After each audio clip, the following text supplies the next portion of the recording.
This is a simple demonstration of perhaps how you could use a noise gate creatively. So I've got a long ambient recording of rainforest ambience.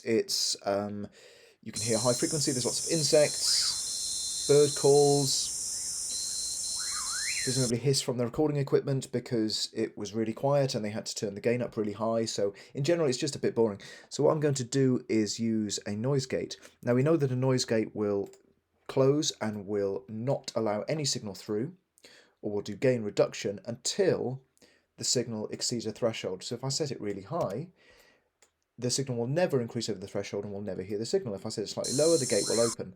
Now, this creative use relies on using another track. So let's make an audio track and I'm going to drag in a drum beat, but it could be anything. It could be guitar strumming, it could be some other track that you've got already or that you create, and I'm going to drag this into here and just use this drum beat. So let me show you.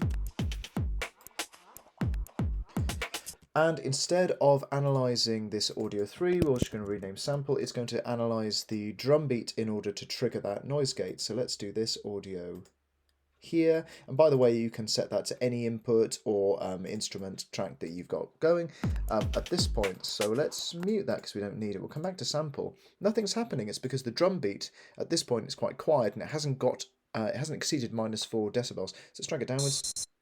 There we are.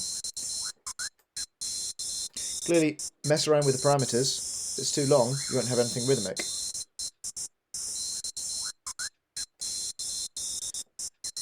It doesn't even need to be 100% reduction. That sounds quite interesting. Almost like reverb. Like it. We could mix it with the drums. Don't need to though. We could have the drums entirely muted. It doesn't matter if they're muted.